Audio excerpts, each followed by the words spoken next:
Hope you're still muted. We'll try this with the voice on. Good evening, I'm Hope Preston, and this is the monthly presentation of the Washington County Master Gardeners.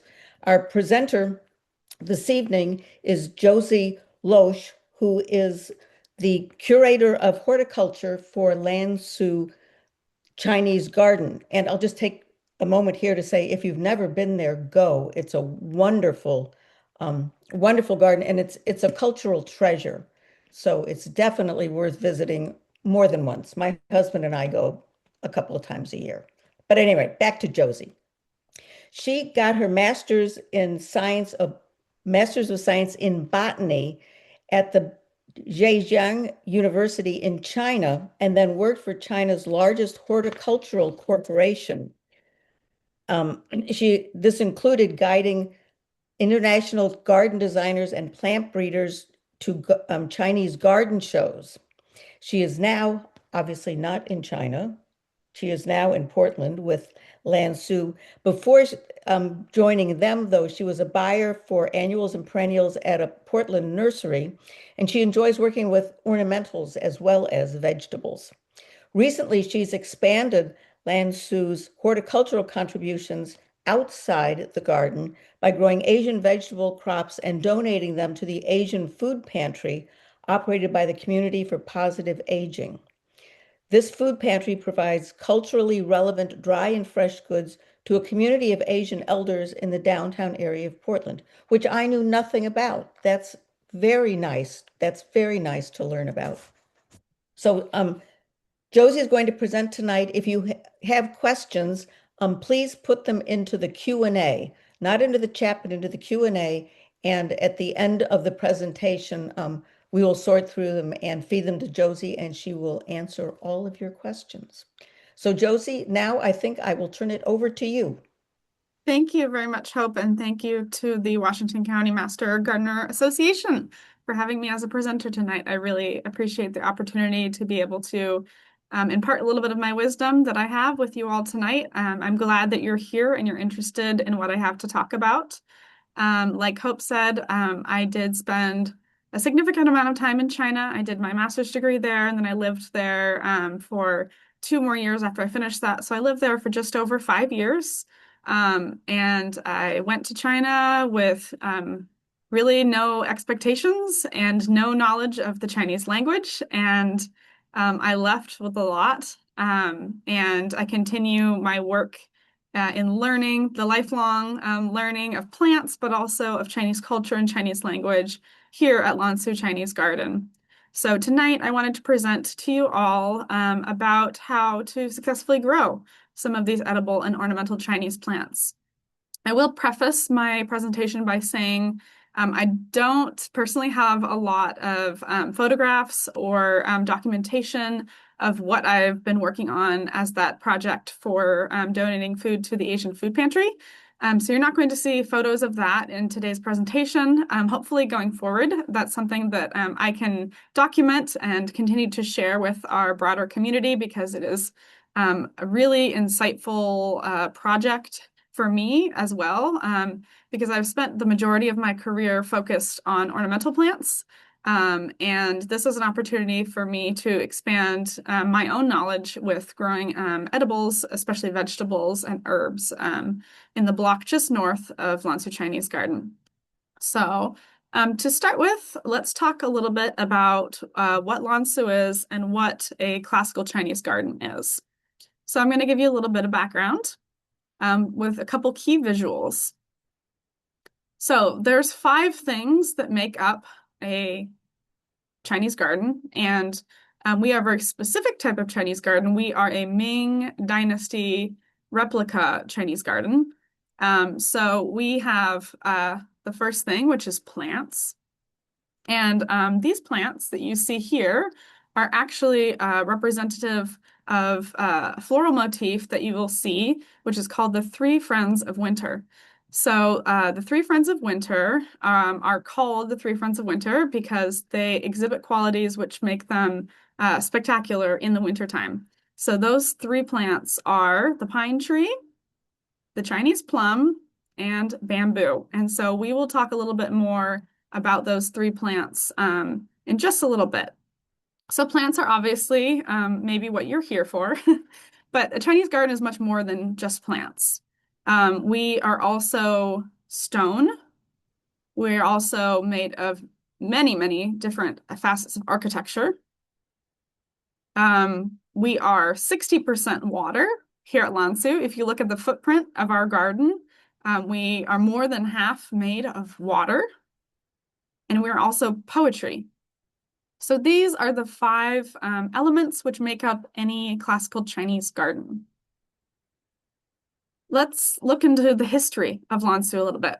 So Lansu is a Ming Dynasty replica garden. So it is meant to be a portal to a different time and a different place for people that visit our garden. And like I said, it is a type of garden that is specific to the city of Suzhou, which is Portland's Chinese sister city. And Suzhou gardens were first and foremost residential gardens of scholars. These scholars are also often referred to as literati. And the gardens were modeled after nature and intended to be a microcosm of the natural world within the confines of a walled garden. And much like many of our visitors today note, the Scholar's Garden offers the viewer a retreat from the hustle and bustle of the city. So we are very much in the heart of downtown in Old Town Chinatown. But many people comment when they come within our garden's walls how different they feel and how they feel transported. So our garden's construction broke ground in the year 1999, and we opened to the public in 2000. So that means that last year we celebrated our 25th anniversary. And this was made possible by the work of many, many people. In the photograph, you can see former Mayor Vera Katz here. She was very essential in the opening of our garden. You can also see some of the background work of the crew lifting in huge transplants of trees. And then our garden's designer, you can see her in the yellow hard hat. That is Mrs. He. She was also very essential in the creation of our garden. And the photograph, the aerial view, shows you that Lansu was formerly a parking lot.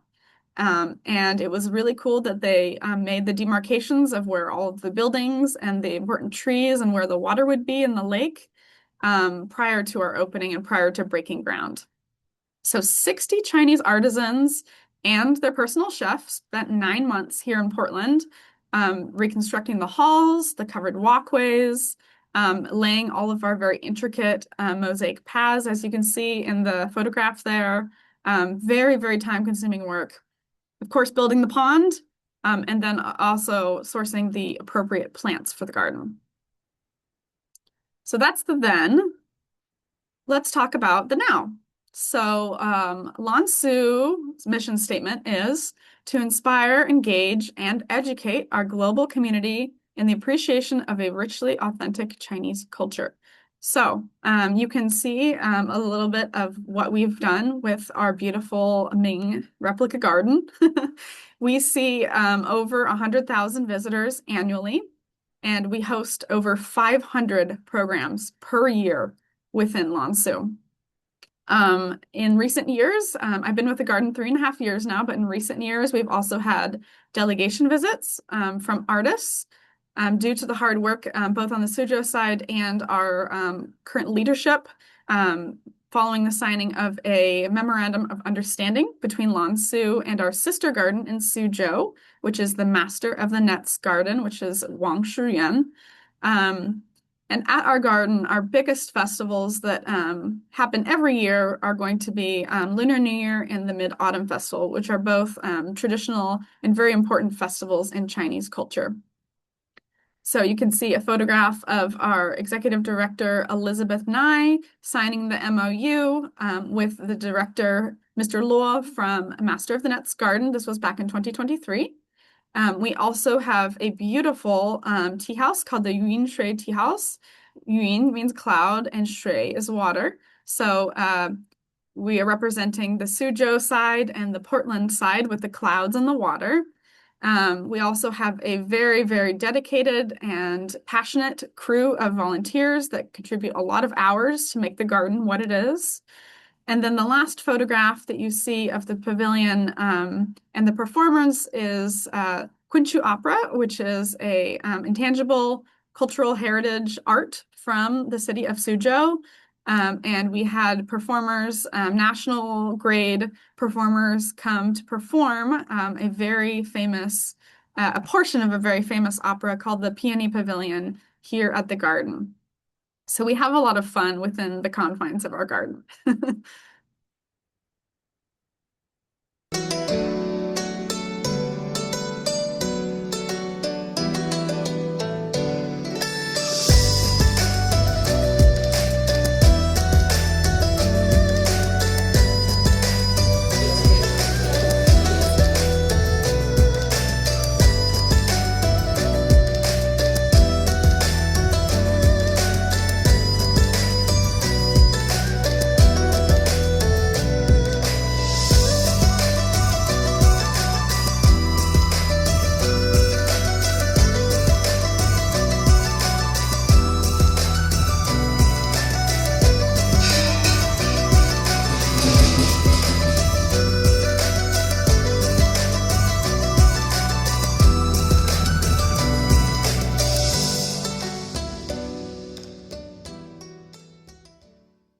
All right. So if you haven't been to the garden, that's just a little snippet of what the garden is like for Lunar New Year, which is a very fun time.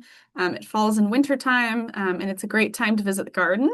One of the big, big perks, I think, of our garden is that we are accessible and beautiful at any point in the year. And like Hope said, it is definitely worthwhile to come make repeat visits throughout the year to the garden because it changes on a day-to-day basis. It changes on the weather, it changes on the light coming to the garden, the flowers that are in bloom, the things that are looking at their peak, the festivities that are happening, the programs that we put on. And it's very worthwhile to get a membership so you can enjoy all of these things on a year-round basis. All right. So let's kind of dive into growing here in the Pacific Northwest because we are growing a Scholar's Garden, which is Chinese in nature, but we are growing it here in our conditions. And so I wanted to give a little bit of a background about the climate between Lansu, which being in downtown Portland is a USDA Zone 9A. And it so happens that Suzhou is also a 9A. However, we do have some differences in our climate patterns. Notably that our rainy seasons are completely opposite. So we have a very long extended rainy season, as you all know, whereas their rainy season, it falls in summertime when it's very warm already, and it's quite short. It's usually just about the month of June. So here are two different graphs. If you look at the red, you have Fahrenheit and Celsius. And you can see the 1 through 12 is representing the months of the year. So you can see where that peaks. And we have Suzhou represented on the left there, and we have Portland represented on the right. So we can see with temperature that the highest average temperature falls in the month of July. Essentially for Suzhou, I guess for us is August, but it's pretty close. But it's much higher than our average temperature in summertime.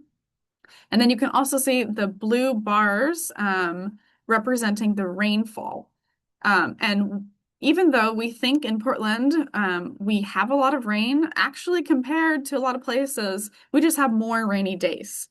So Suzhou actually gets more rain overall than we do here in Portland. But you can see the distribution curve is quite different than what we have. Okay, so we've talked about climate. Let's go into the aesthetic principles of a Chinese garden a little bit.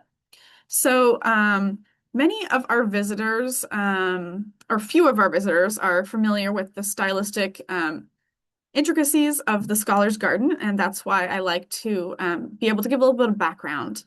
And that background giving allows us to have a more successful interpretation when people are in the garden. It's pretty key to their experience because if you're used to visiting a Western garden, you might expect a lot of color, you might expect a lot of formality, and that is not the function or intention of a Chinese garden. So it's very naturalistic. You have many, many different shades of green, which are layered. And then we have pops of seasonal color within, and lots of repeating plants that allow for harmony throughout the garden. Um, the themes in the plant collection also echo motifs in the hardscape. So that's within the architecture or even the poetry, which is one of those five elements that's within the garden.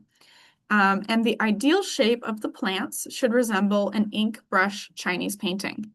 Um, so you might be thinking, what in the world does an ink brush Chinese painting look like? Here, I'll give you an example.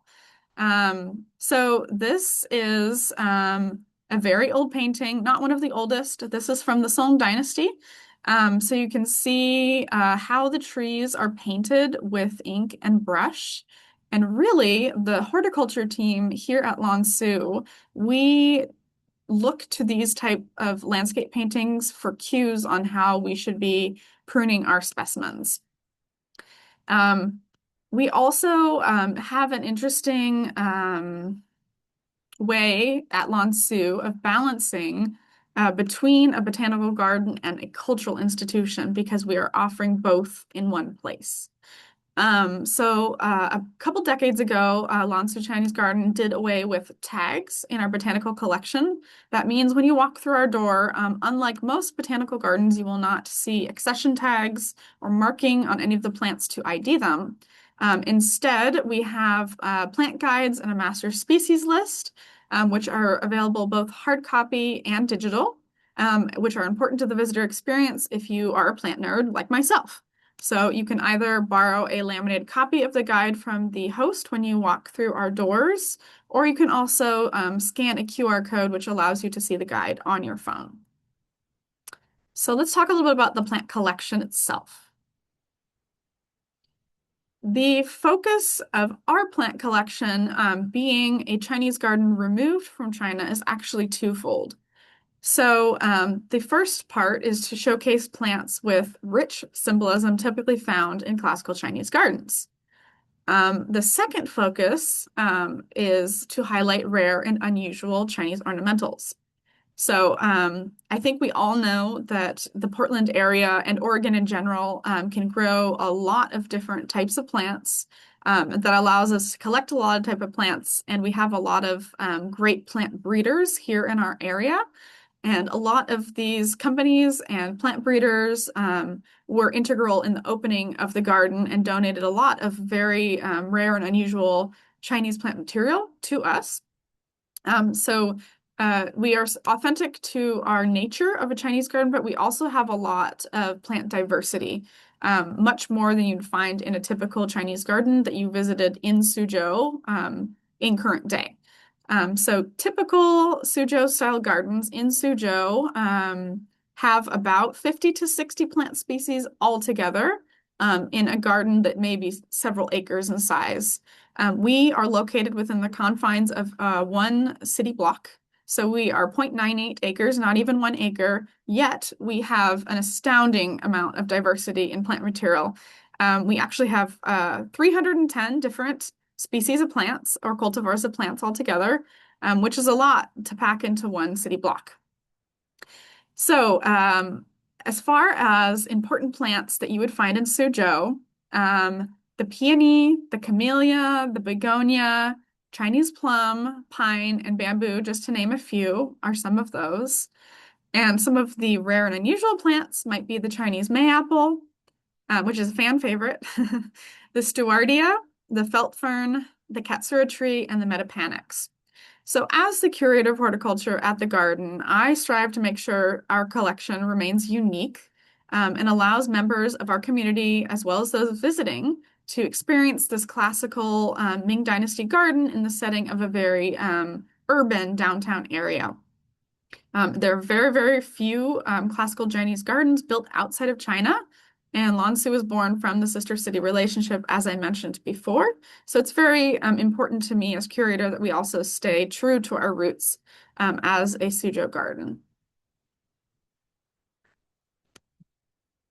Our garden's area is 60% water, which is actually a boon to us because we can grow a lot of aquatic plants.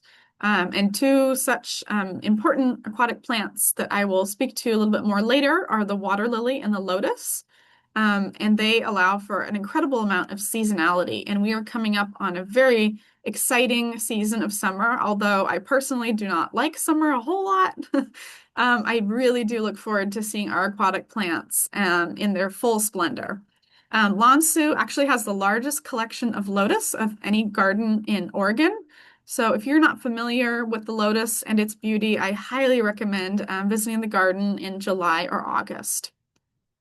Over the decades, my predecessors, the other curators who have worked at Lansu, have left their indelible mark on our beautiful space. They've sourced culturally valuable specimens that are almost impossible to find here. Total props. I'm always looking to find awesome things to add to our collection as well. But the visuals are largely achieved with Chinese specimens. However, we do have a small amount of Pacific Northwest natives, which I feel is important to mention as well. The ratio of Chinese or East Asian species to native Pacific Northwest natives is about 95 to 5. So we're about 95% Asian species and 5% Pacific Northwest natives. So I'm going to go through and we're going to do a deep dive in each of these culturally significant plants. Many of them, or all of them, are ornamental in value. Some of them are also edible, and I like to highlight that as well. So one of our first three Friends of Winter plant, the bamboo. So the bamboo, as you can see here, one of our gardeners, Ben, is giving a talk about bamboo in the garden. We have a large collection of bamboo. It's actually one of our largest collections of plants. We have 13 different types of bamboo throughout the garden. Um, you can see bamboo in all different sizes at Lansu. This is a dwarf bamboo, perhaps the smallest species of bamboo there is. It's called the dwarf fanleaf bamboo. Pleoblastus distichus, if you want to know the Latin name. It's a mouthful. Here's another one with that dwarf fanleaf bamboo. So both of these are in pots. Oh, well, one is in a tray and one is in a pot. And these are a type of art called penjing. So penjing is the predecessor to bonsai, which is a Japanese art form.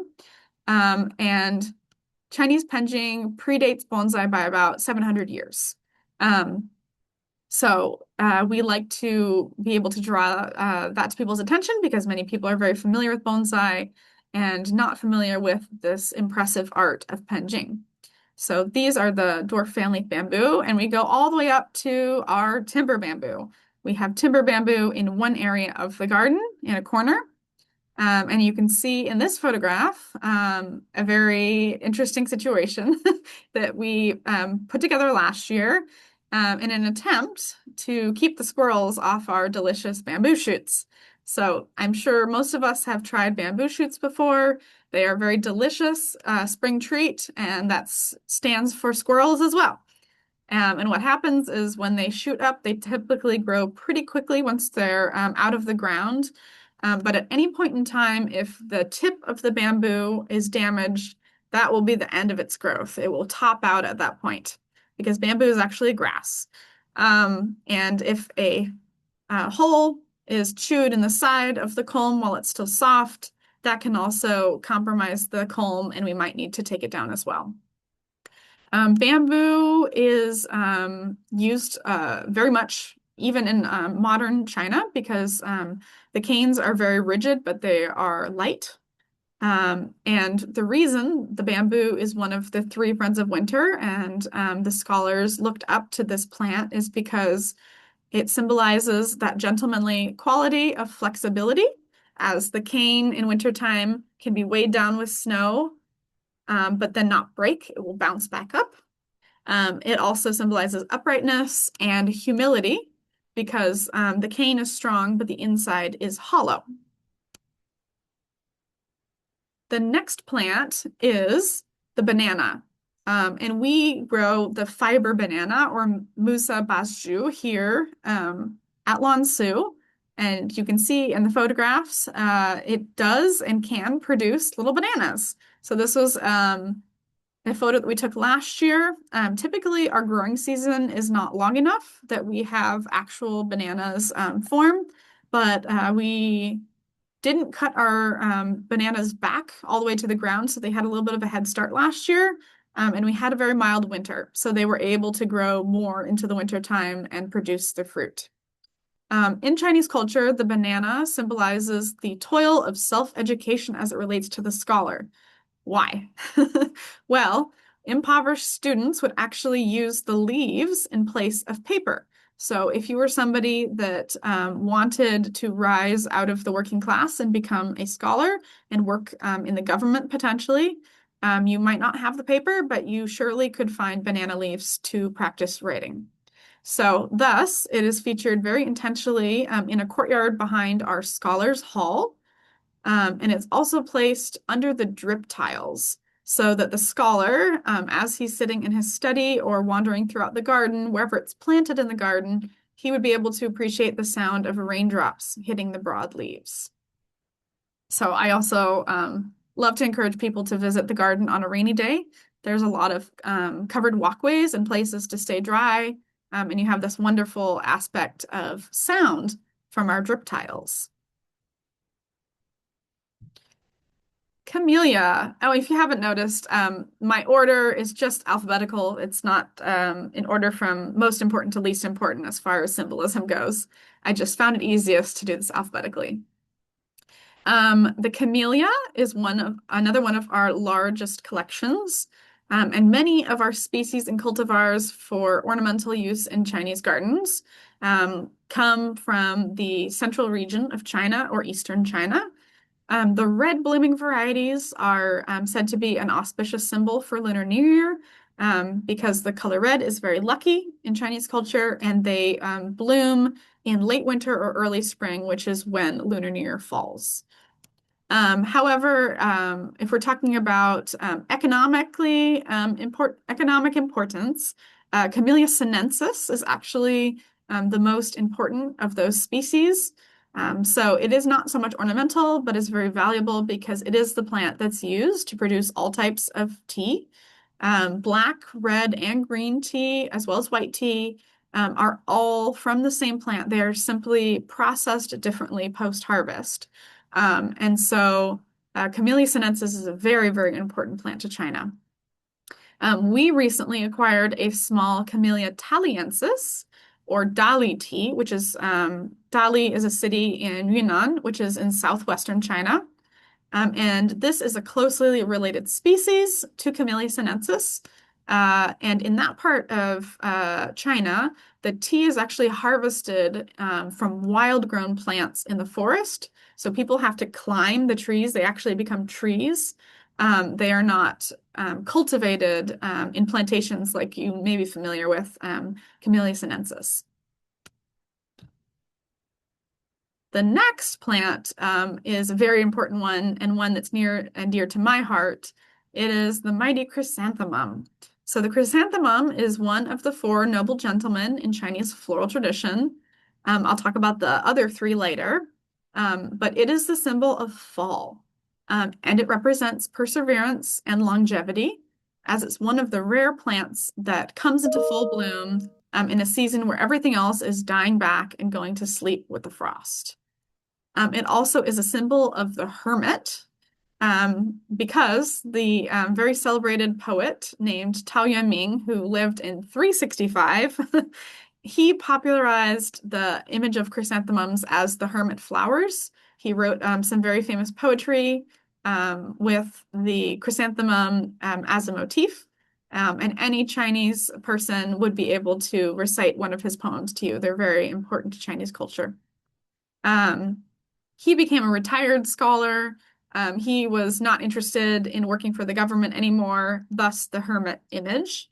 And actually, for our 2025 Chrysanthemum Festival showcase, we used Tao Yoming's poem Drinking Wine, verse 5, um, as our theme for the year, because it is an ode to the chrysanthemum and it evokes introspection set amongst autumn's splendor. So it fits really perfectly with a festival that's celebrating the chrysanthemum. The chrysanthemum you see here, these are all ornamental chrysanthemums. They have been bred and enjoyed throughout the world. You may know them also as heirloom mums. Many people are familiar with the incurve mum, the football mum, the spider mum. There are also mums that are used medicinally in China and for tea. And if you haven't had chrysanthemum tea before and you are someone that can't drink a lot of caffeine, I highly encourage you to try out our chrysanthemum tea at the Yunshui Tea House. Here is our poster for last year's Chrysanthemum Festival. This year's Chrysanthemum Festival will run from November 5th to the 22nd. So if you are someone like me that is very interested in the chrysanthemum, or maybe you don't know anything about the chrysanthemum yet and you want to know more, certainly come back to the garden in November. All right.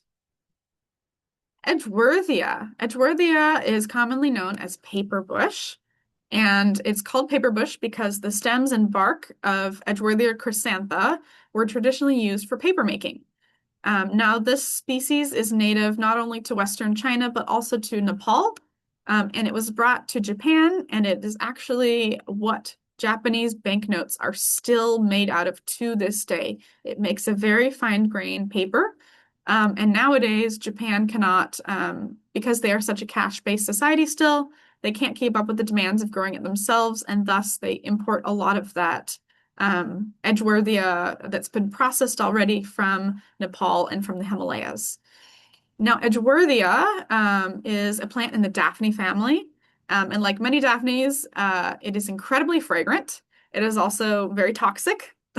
So that's something to note if you have pets that like to chew on your plants in your garden. Another thing about growing any Daphne is that they do not tolerate poor drainage. So you need to choose a very well-draining site if you want success with planting a paper bush. Now, I worked at a nursery just after the pandemic began. And as we all know, a lot of nurseries couldn't keep up with the demand that they were seeing because more people were staying at home and they wanted to be building out gardens and enjoying their time spent at home. And I had people calling me every day at the nursery asking when Edgeworthia would be back in stock. So if you haven't smelled or witnessed the Edgeworthia before, it's definitely a highlight of things you can grow in the Pacific Northwest. In China, there's an interesting note about them. The branches at the tips are often tied into knots as the plant is growing. This is especially common in temples, and that is because in Chinese, there's folklore that it is a dream resolving flower. So it's called Jie in Chinese, which means that you tie a knot onto a branch after you have a good dream, and the tying of the branch will make the dream come true. So although we do not have any tied knots in our branches of Edgeworthia at Lansu, I think it's a very cool phenomenon. The next plant is the ginkgo. Now, the ginkgo is an extremely old species on planet Earth. It's often referred to as a living fossil. It actually dates back to the early Cretaceous period.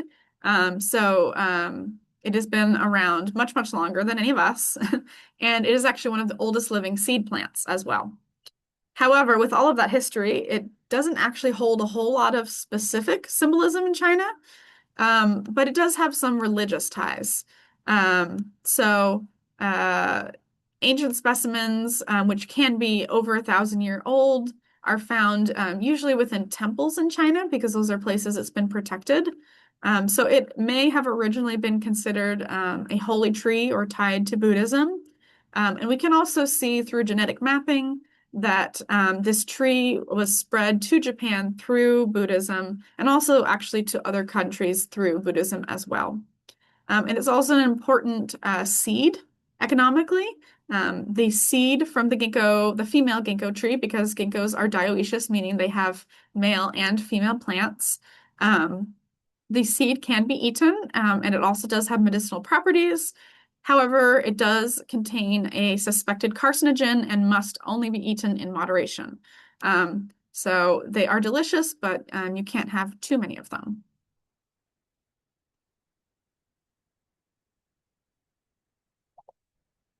Okay, the loquat was something that was new to me upon coming to Lansu. This is a very common edible and ornamental tree in Suzhou Gardens, but it is not yet very common in the Portland area. I'm beginning to see more of it, and with changes in our climate, I think inevitably it's going to be a little bit easier to grow loquat in the future. But I think the success of our quite large specimen in the garden attests to the garden's walls maintaining the temperature a little bit warmer inside, and the fact that we are down by the river in downtown. This plant actually flowers in wintertime. The flowers are very fragrant. It does carry the scent pretty far. And if we have a mild winter and we have pollinators at work, which we often have a lot of hummingbirds, which really, really adore the loquat, it will set fruit, and those fruits will ripen midsummer. So usually around the end of June, beginning of July, if we have any fruit that was set, then we will have that ripen.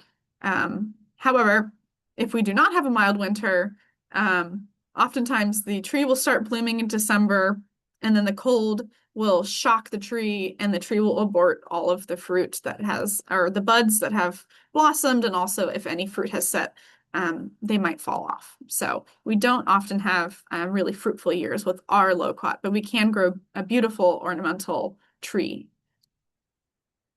All right, so back to the pond, which is called Lake Zither, is the lotus. And the lotus are a staple of Chinese gardens since we know that water is one of the five elements. You have to have it in a Chinese garden. There's always a body of water. And the lotus is a very graceful plant. It rises out of the mud and the murky waters, but they bloom with these very flawless, untainted blooms. And so they symbolize integrity and purity. They are also very tightly tied to Buddhism. And it is a very important plant because every part of the plant is edible in some way. So the leaves are used to wrap food for steaming or for baking. Oh, pardon me. Um, the seeds are ground into paste and used in desserts. You might be familiar with mooncakes that have lotus seed paste. They can also be found whole in soups. And the best part, I think, of the lotus is the tuber, because the tuber is very starchy. It's much like a potato. And you can stir fry it, you can braise it. You can, as my favorite way of eating it, put it in a hot pot and eat it that way. And you can eat it before it's completely soft. So you don't have to wait to the consistency of a potato, but you still get that starchiness. And the petals and stamens can also be used to scent tea with their aroma. So the entirety of the plant, I guess, besides the stems, is edible. The stems are a little bit prickly, but they can also be used to make lotus silk. I can't go into that, but if you're interested in learning more, you can find how lotus silk is made through some research online. It's pretty fascinating as well. The next big type of tree in our collection is the magnolia. And deciduous magnolias, known as Mulan in Chinese, the same as the Disney classic Mulan, uh, is a staple in Chinese gardens. And the most emblematic species of magnolia is the Yulon magnolia, the Latin name being Magnolia denudata. And that is this one. It has pure white blooms, and it is a favorite of garden goers ever since the Ming and Qing dynasties. It is easy to see why it is a favorite. However, it being as beautiful as it is, it seems that in the US, we have gravitated more towards the hybrids that are pink or purple or magenta, and you don't often see Yulon magnolias here. And we have a fairly large number of them in the garden. Our sister garden in Suzhou, the Master of the Nets, has a number of very, very old magnolias, Magnolia denudata, very worth seeing in early springtime. The other species that's commonly found in Suzhou is Magnolia liliflora, called the lily magnolia. Um, and we also have the penjing in our collection that's Magnolia liliflora. We also have evergreen magnolias in our garden. You won't typically find a lot of evergreen magnolias in classical Chinese gardens, such as in Suzhou, but they are commonly planted in apartment complexes because they grow very, very well. One such magnolia is actually a Eastern North American native, which is the southern magnolia. So you'll see those very commonly in China. The orchid. So another one of the four noble gentlemen, which represents a different season. Orchids represent springtime. Um, and we have two different types, two different species of orchids in our garden.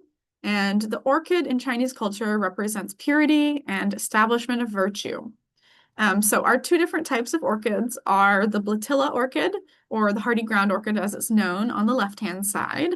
And then on the right-hand side, we see a potted Cymbidium orchid. And there are multiple species of Cymbidium orchids. We have three such species in our collection. But this is actually Lansu's namesake. So in Chinese, Lansu garden is Lansu Yuan. It is a cool amalgam of two different words. So in Chinese, Portland is pronounced Botalan. So they took the lan from Botalan, and they took the su from Suzhou. So Lan Su, and Yuan means garden. So it literally means the Portland Suzhou garden. However, we can also use those characters and interpret it poetically as the Garden of Awakening Orchids. So it's very important that we have orchids in our collection.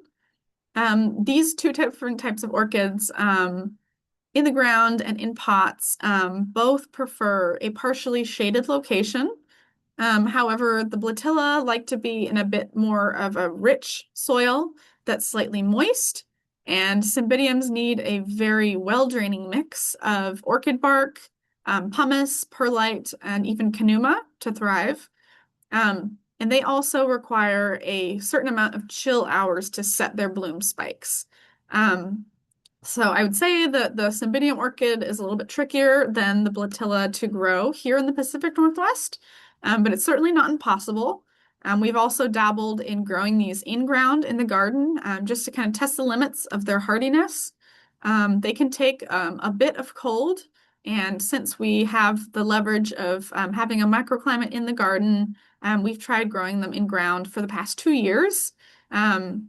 About half of them did not make it, so that's what happens when you do a test. And we have yet to see any bloom, but I'm always interested in trialing things to see, what we can do differently. Osmanthus, definitely something that most Pacific Northwesterners are not familiar with. But osmanthus is guihua in Chinese, and gui is the same pronunciation as the word for noble in Chinese, and so it is associated with nobility. Osmanthus is also an emblem of literary merit and studious pursuits. And so back in the day when there were civil service examinations in which a scholar would have to pass to become a government official, when a scholar passed their civil service exam, they were gifted a sprig of blooming osmanthus. The exam time just lined up perfectly with the bloom time of Osmanthus fragrans, which is what you see photos of here. We have Osmanthus fragrans, the gold variety, and we also have the straight species, which has, in Chinese, they call silver, but is more of a cream colored flower. You might be able to tell from the scale of the photos, but the flowers are minute. They are teeny tiny. but they pack a very magnificent odoriferous punch. And in ancient as well as modern China, the dried flowers are used to scent wine, tea, and they're often sprinkled on desserts. There is also a legend that an osmanthus tree grows on the moon. And this is because the osmanthus fragrans blooms at the same time as the Chinese Mid-Autumn Festival. Now, in our collection, we have more than just osmanthus fragrans. We actually have 8 different types of osmanthus throughout the garden. And due to that, depending on the species, osmanthus can be anything from a shrub up to a tree. Now, the caveat is that in our climate, we have those long, wet winters, and osmanthus can be finicky to grow. And that is because they are very susceptible to fungal disease, which is easily perpetuated due to the length of our rainy season. So what I would recommend if you would like to try to grow your own osmanthus is to plant in full sun in a well-draining location, such as a hillside. That you do not have to have full sun, but I highly recommend full sun for best flowering.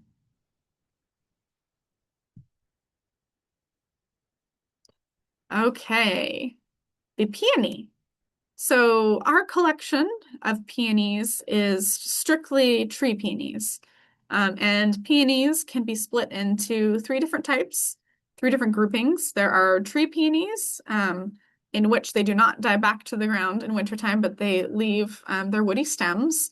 There are herbaceous peonies, which will die all the way back to the ground in the wintertime.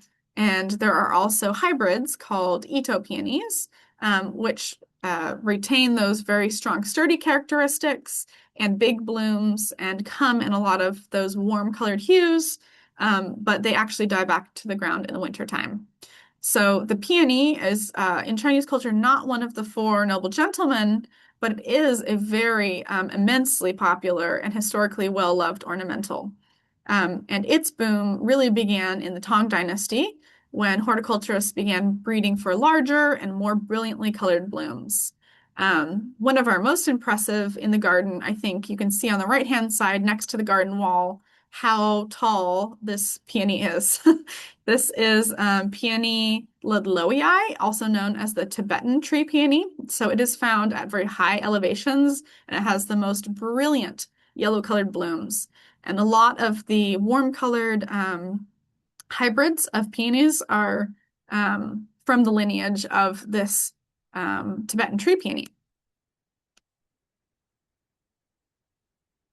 Our next plant is a tree that is a very popular tree within the garden, the persimmon tree. And in Chinese, there is an idiom that goes 事事如意. So it literally means may all things go as you wish. And it's a very common greeting in the Chinese New Year. But it's also play on words because shi means things, but it also means persimmon. So it's very cute. I really like using these kind of homophones. And the persimmon has been mentioned in literature from the Tang Dynasty. And it has been mentioned in the literature of having 7 different virtues. These are very interesting, so I thought I would share them with you. It is long-lived. It provides shade. Birds do not nest in it. It is resistant to worms and grubs. It has beautiful autumn leaves, and one can practice calligraphy on the fallen leaves. Now, I cannot speak to birds do not nest in it. However, I've not seen a nest in our tree, so maybe there's something to that. These trees are normally planted in temple grounds and in gardens in China. They grow quite readily in the Pacific Northwest, and they do not require much care. So I think that those people back in the Tang Dynasty were definitely onto something.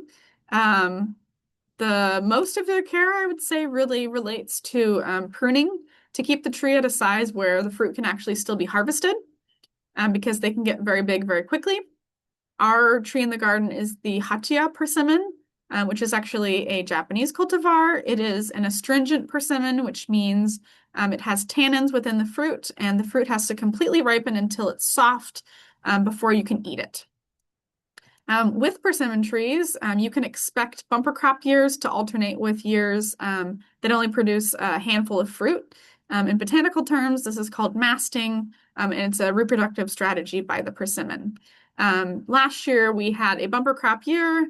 You can see on the right-hand side the boxes of persimmons. These were all persimmons that were at that perfect stage to pick, and they were actually donated to the Asian Food Pantry so that the Asian elders that came to the pantry that month could take home some persimmons with them.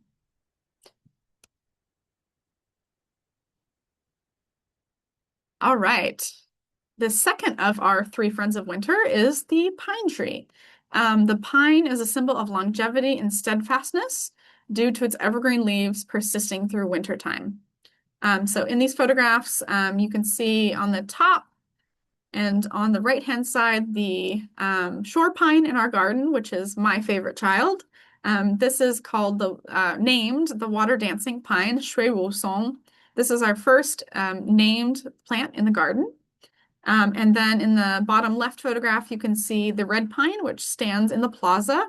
And you can see that this bed has the three friends of winter. We have the pine, the Chinese plum, and the bamboo.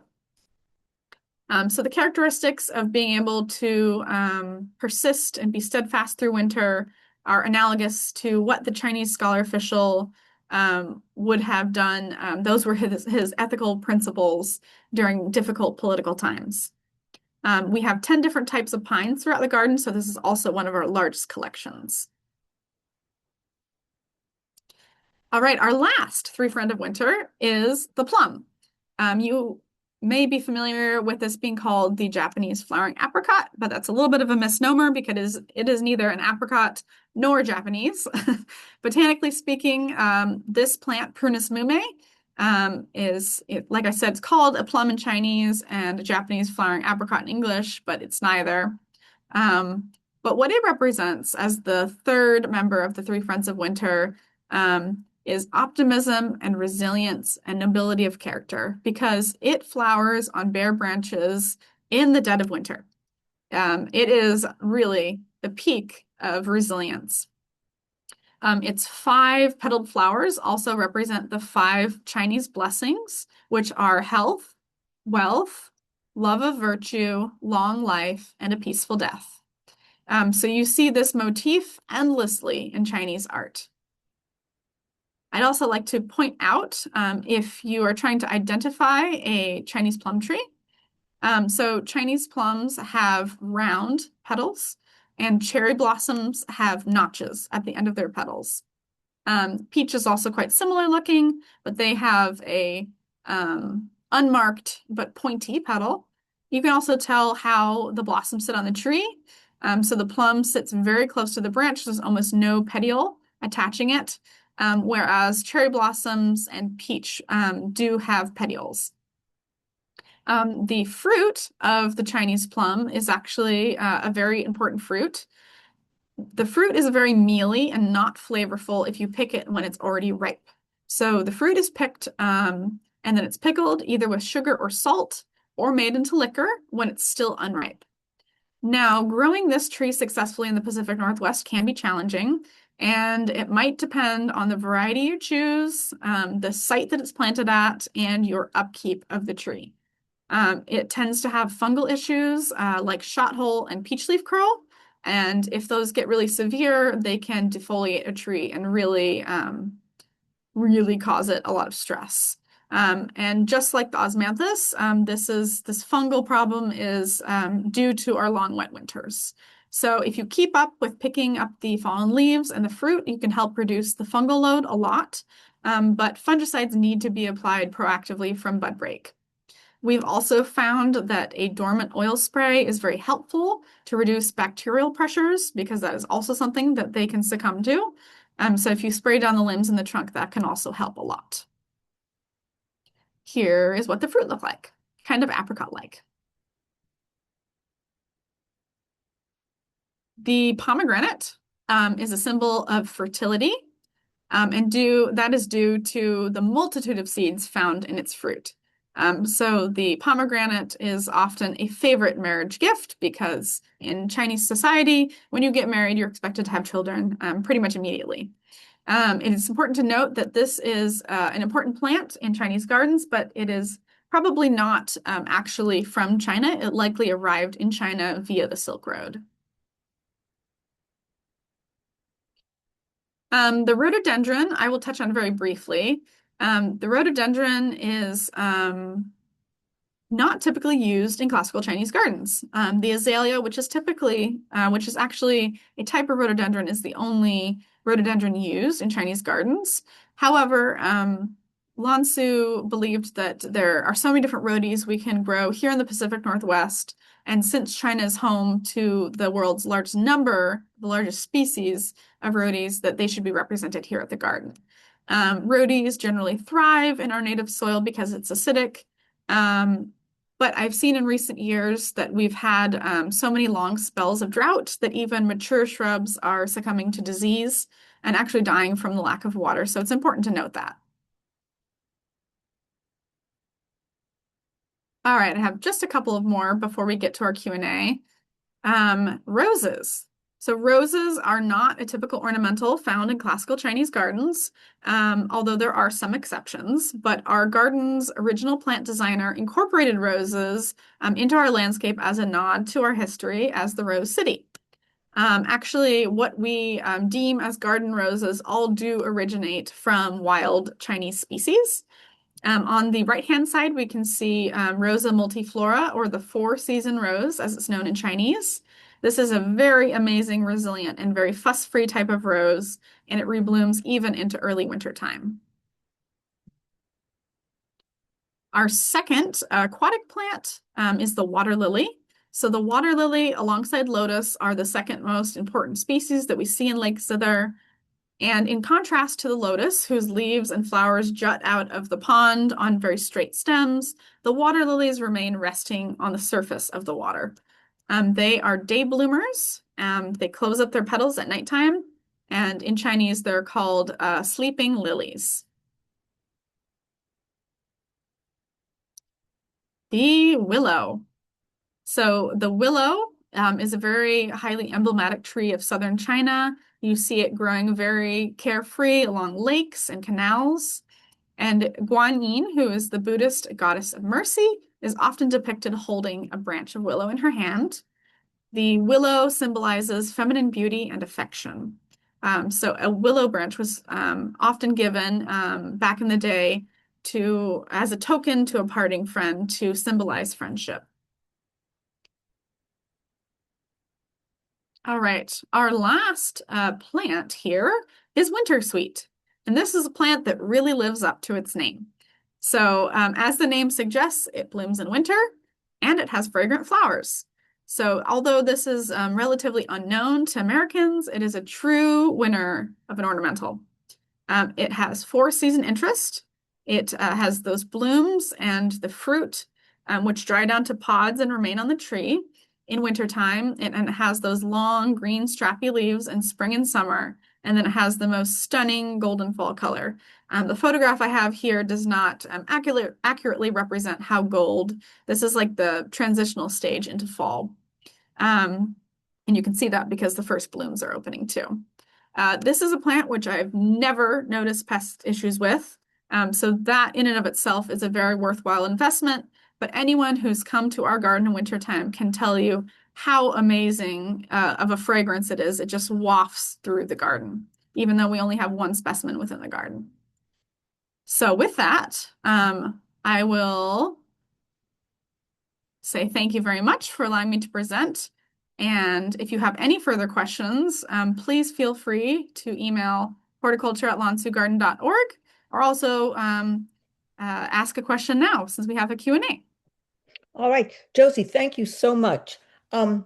There are only a few, well, we've got 6 questions, and I'm starting off with my question.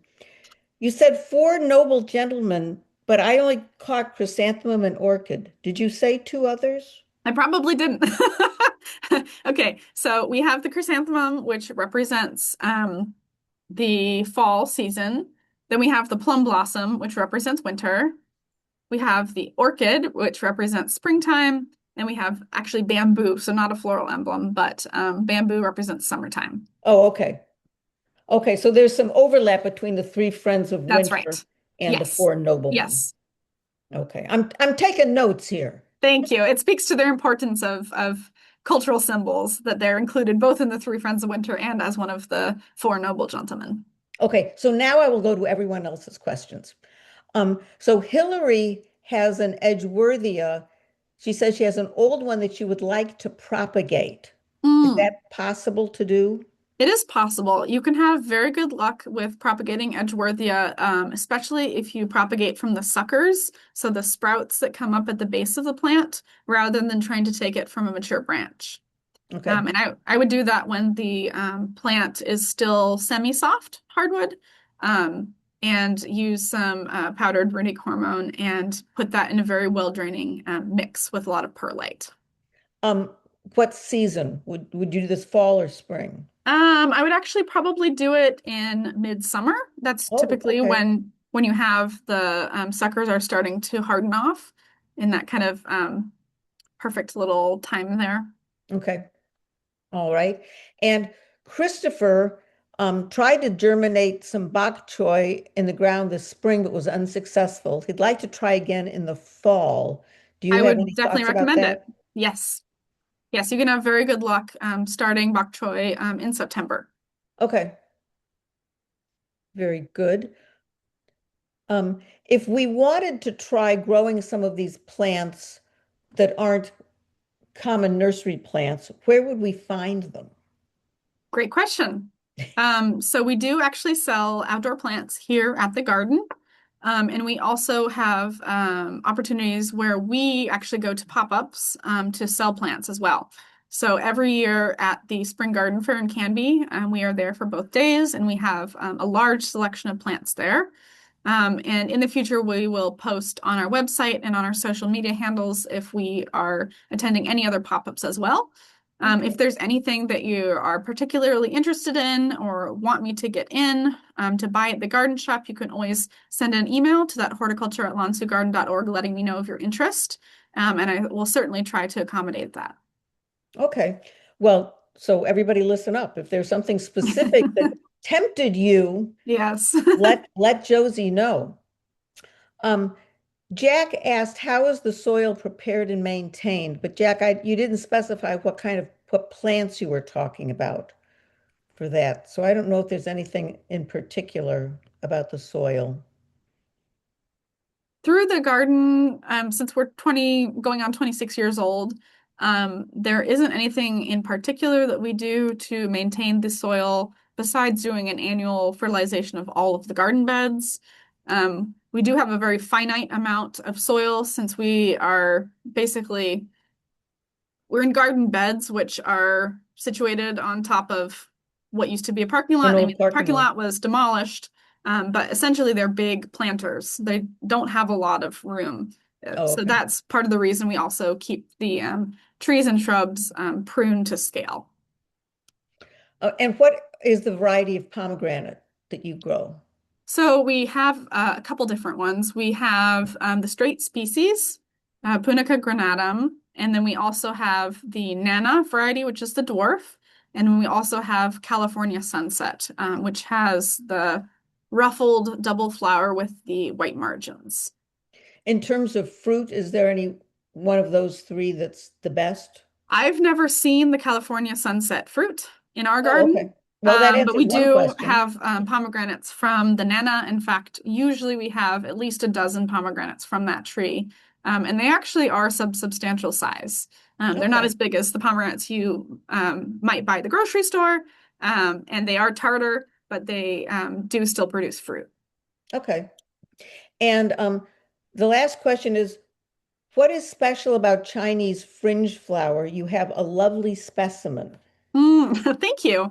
So Chinese French flower is one of those plants that was included in the garden because it is of horticultural importance. It's a very beautiful plant, but it isn't something that you typically see in scholars' gardens in China.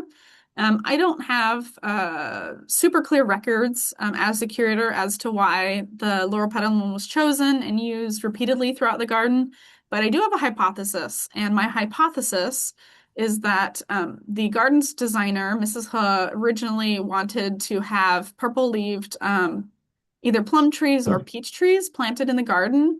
However, I think she wasn't able to source these when the garden was created, and so this was kind of a substitute to be able to give that color and those flowers in springtime. We do have, I think we have four different varieties of loropetalum. Most of them are pink flowering and red leaved, but we do have a white flowering loropetalum as well. Okay. Well, thank you very much. Those were our questions, and I'll bet you'll see some additional people at the garden Great. coming I would in. love to see you all at the garden. Thank you very, very And much for your as you attention. said, there's four-season interest, so you Absolutely. don't have to wait. There's always something going on there. There is. Yes. Well, we hope Okay, to see you at the garden. that would be great. Josie, I'm going to let you go. We're now going to move into our chapter meeting. So All thank you right. very much. Thank you very much for having me. I appreciate it.